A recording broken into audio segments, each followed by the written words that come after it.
Did you know that 50% of marriages end in a divorce? That is a crazy number. And what's even crazier is that those people probably didn't think that they were going to get a divorce. So what are you doing to make sure that your marriage is going to stay fresh and alive and not end like most people's? In this video, I'm going to share with you 5 different tips to make sure that your love lasts and continues to grow throughout your lifetime. If you're new to the channel, my name is Bennett Schwartz. I'm a high-performance coach working with individuals, both personally and professionally, to make sure they're living the lives that they want. If you're looking to live a richer life, make sure to hit the subscribe and the like button down below. When I heard that study that more than 50% of people get divorced, it got me thinking that every time I see 2 couples, one of them is most likely going to get divorced. But it just shows you that real relationships take work, and if it's working, it could be the most amazing thing. And if it's not, it could really be one of the most painful experiences somebody can go through. So let's break down what it is that we can start to do to embrace love and to embrace the people that we're looking to have a relationship with. The first area that is really so important is to recognize that we need to be able to listen to our spouse. You see, so many times people come into a relationship and they are hearing the other person, but they're not listening to the other person. If we could start to realize that there's a difference between hearing somebody and listening to somebody, we could start to realize what's going on. And so many times it happens that a spouse will come home from work and one will say to the other, "How was your day?" And the person will say, "It was good."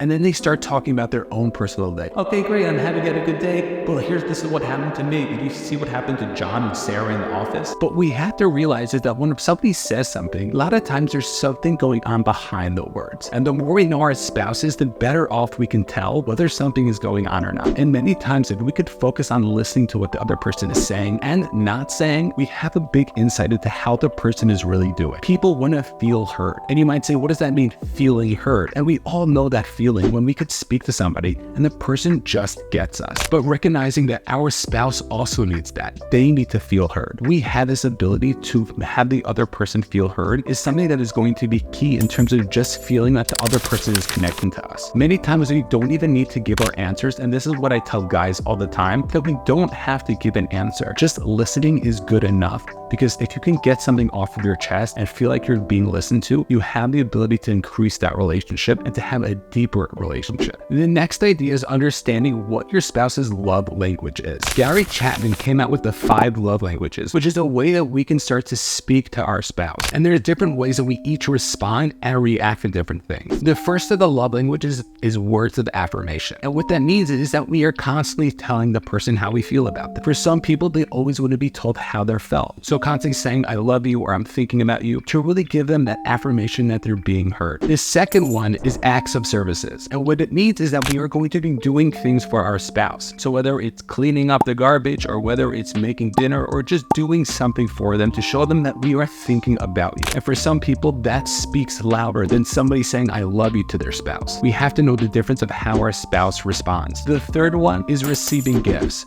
And it's the idea that some people just like gifts. You know, there's people who love getting presents, and that's what it is. Many times it's not about the size of the gift, or if we can just get our spouse certain things, even if it doesn't cost us a lot of money, it's going to be translated as love to that person. The fourth is quality time. So recognizing that more important than you doing things for them, and more important than you saying "I love you," is just spending quality time. And one of the best ways to spend quality time is to have a date night and to really be present with your spouse. So whether you see them for 5 minutes or whether you see them for longer throughout your day, recognize if I could be more present and I could look into their eyes and really be with them, we can raise the quality of our time and they can feel like they're being loved. This is something that is so important, and recognizing that is going to be really something that's special. And the fifth and final love language is physical touch. And this is people just feel loved when they feel touched. It's a hug, a kiss, whatever it is going to be. But recognizing that your spouse is going to feel loved by doing one of these things. Of course, they might have more than one, or they might be on a spectrum in terms of each of the different categories, but recognizing that they speak a specific language. And if you're telling them words of affirmation, but really they're looking for gifts, you can tell them how much you love them, but guess what? They're not going to get the message. Understanding what your spouse's love language is going to be so important for you to be able to utilize to be able to speak their language. And really important is to really tell your spouse what your love language is, so they know how to communicate to you.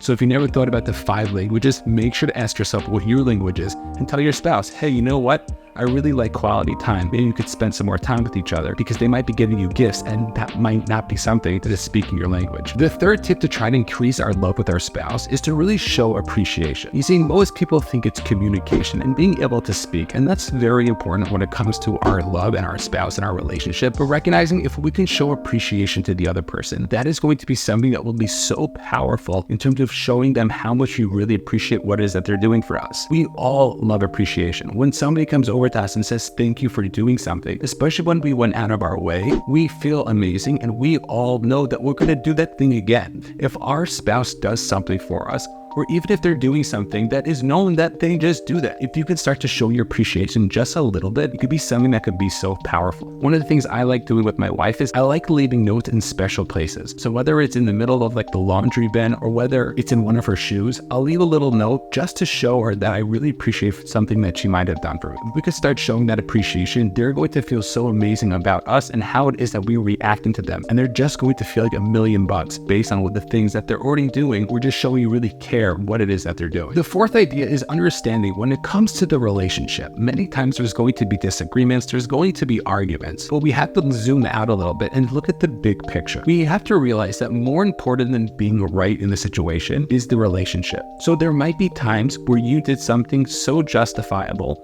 and you realize that you didn't do anything wrong, but the other person might have thought you did something wrong. And we have to realize that at certain times, it's not worth the argument, it's not worth the fight, and it might just be worth it to say, I'm sorry, and just to let it go. Too many times our egos can't let go of certain things, and what ends up happening is we get so caught up in terms of who's right and who's wrong, we end up just ruining the relationship that way. And what happens over time is resentment builds, and we start pointing our fingers that, oh, you did that thing last week that was wrong, and you did this thing the other week that was wrong. And then what happens is that our relationship starts to get diminished. So if we could understand that more important than being right is the relationship, is going to be something that's going to only help us with the success that we want within our own personal relationships. Don't let your own ego ruin the relationship. And the fifth and final tip is to recognize that you have to be able to express yourself at certain times. One of the biggest things that I think my wife has done great within our own relationship from an earlier stage, and total credit to her, is that she had this ability, she made this safe space for us to be able to express ourselves. Because many times we're going to get frustrated, we're going to get annoyed by the other person. We're two different people trying to live a life and trying to get everything into cohesion. And over time, there's going to be things that are going to be different. You like squeezing the toothpaste up, I like rolling toothpaste up.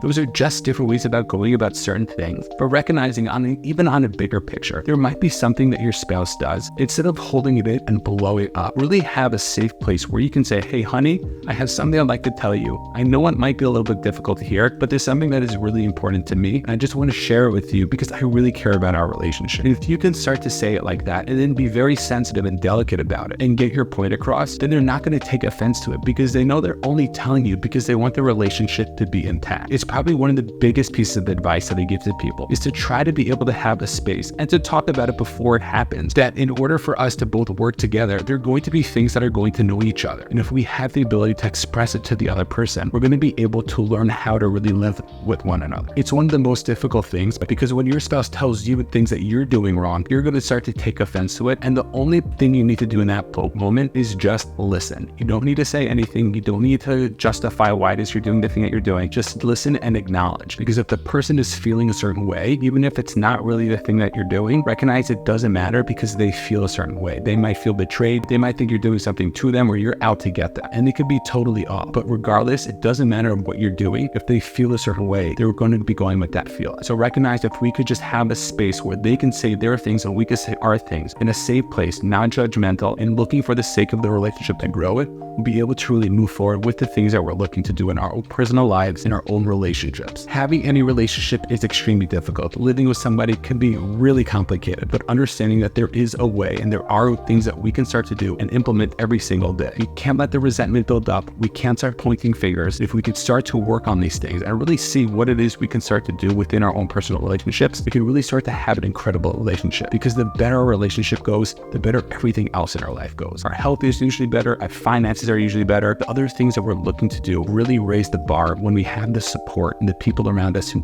care and love us, and we're just looking out for us. It's not easy, but it is 100% worth it. If you get any benefit from this video, make sure to hit the subscribe button to get the next video. And speaking about the next video, make sure to take a look at this one, which I really think you'll be able to enjoy.